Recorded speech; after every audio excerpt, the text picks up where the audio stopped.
Summoning the spirit of ancient Greece, a woman lights a flame using a mirror reflecting the sun's rays. There was plenty of historical pageantry on display as the Olympic torch began a tour of 135 cities in 20 countries last March. But this is the year of China's global coming out party, and the future, not the past, is the philosophy behind the 2008 Beijing Games. A new self-confident China is stepping onto the world stage. They get to tell a story about how China has modernised itself, how it's become a global superpower, and how it's managed to pull off one of the greatest shows on earth ahead of time. Olympic President Jacques Rogge called the torch a messenger of world peace. That the symbol of the torch will be recognised by everybody. But as it travelled around the globe, the torch proved a beacon to protesters demonstrating against China's record on suppressing religious freedom, free speech and rights for the people of Tibet.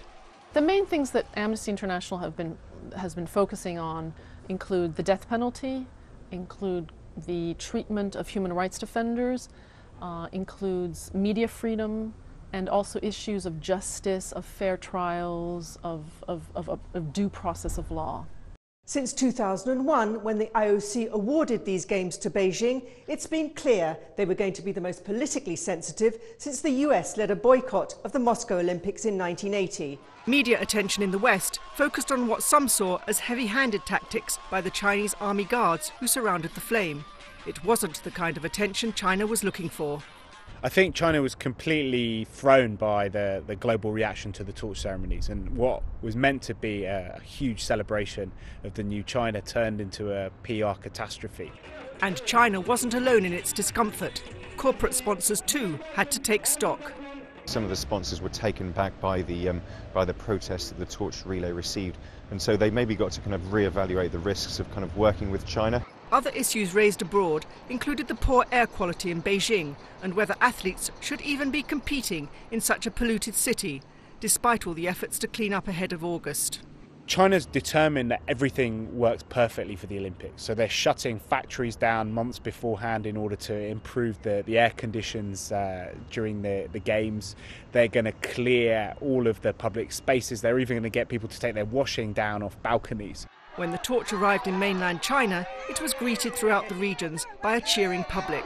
The Olympic Games is going to have a big domestic impact as well, that they are incredibly popular in China, and so it is a way for the Chinese government, which isn't democratically elected, so it doesn't have much legitimacy, to gain support among the wider Chinese population. When China was struck by a massive earthquake in Sichuan earlier this year, killing thousands and leaving millions homeless, foreign observers noted a new attitude to journalists covering the tragedy. We saw initially, after the earthquake, a fabulous opening up on the part of the Chinese authorities to not just foreign media, but to the Chinese media as well. I think the Chinese authorities very quickly understood the PR potential of the earthquake. They saw what a disaster the torch relay was for the Chinese image abroad. While the torch relay protests may have distracted attention from what China really wants to show off, its past 30 years of economic achievements, businesses preparing for the 2012 Olympics in London have seen how their Chinese counterparts have gained from the experience of organising this Games. Some of the learning they've had through the construction sector on some very challenging and ambitious architectural projects for the Games, that's really leapfrogged them forward in terms of their ability to compete at a higher level in some global markets. The road to Beijing has given the world a crash course in China this year, but the country's leaders have had some lessons of their own to learn along the way. As it becomes overwhelmed by with an onslaught of thousands and thousands of journalists, they'll write whatever stories they want to write, and that will make it very difficult for China to actually keep control of how it's portrayed in the world. As the eyes of the world turn to the east this August and 4 billion TV spectators tune into the Beijing Games, there's a lot more than gold medals at stake in the Chinese capital.